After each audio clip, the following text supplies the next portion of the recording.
Marissa's not answering her phone. She was pretty responsive. So that was the first red flag. I immediately called 911 and I'm telling them my little sister Marissa's missing. You guys are not helping me right now. Something bad happened to my sister. In my family, there's a lot of siblings. And Marissa was the baby of all of us. One thing that I really liked about her was that she was like a really big goofball. She was very smart kid, and she was very sweet. She was very compassionate, and I don't think that's common for kids to really care about kids, adults, older people, animals. She really carried herself really well for being so young. When Marissa first went missing, she had just recently turned 18. My older sister had called me and she told me, hey, I don't want you to, freak out, but Marissa's not answering her phone. So that was the first red flag. I told my sister, okay, I'm going to go to Morgan Hill. I'm going to go knock on her friends' doors. I'm going to go look for her. I'm knocking on doors. Her friends don't know where she's at.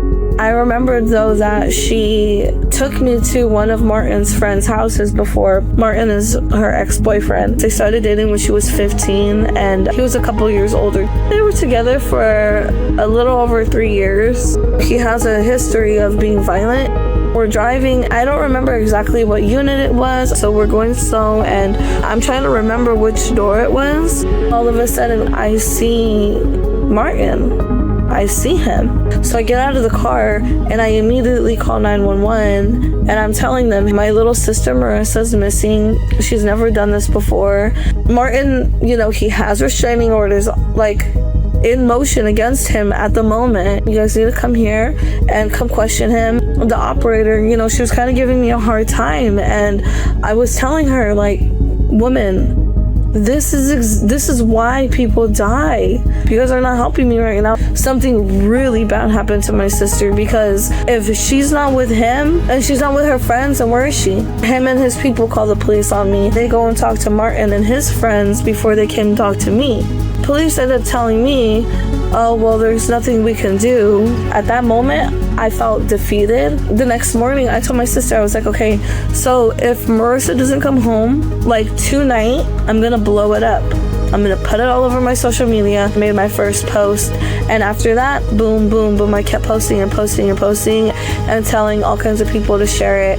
And that first night, we were able to organize our first search party.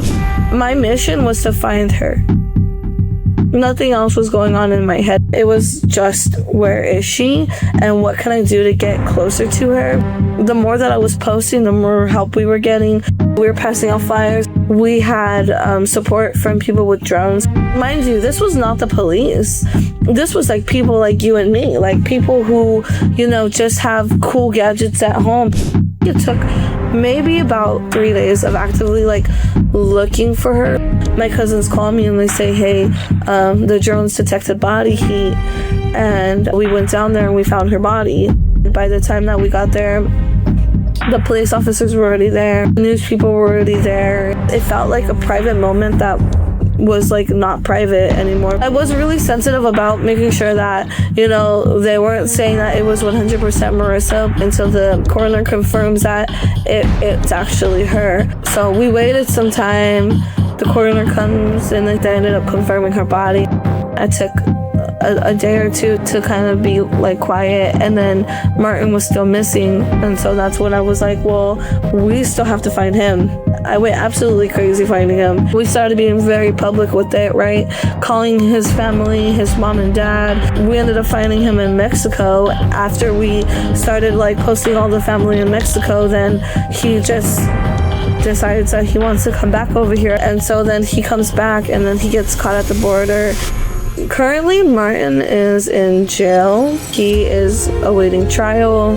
It's probably going to be a long process. People, every time, they would say Marissa, they associate it with this huge tragedy, and it's Marissa was much more than this. There's so much that people can learn from Marissa. Not just from the time that she was alive, but also everything that has happened after. There's such a taboo when it comes to domestic violence. It's so ugly. But even the prettiest, most gentle people go through it, and it's not their fault. We are seeing Are you?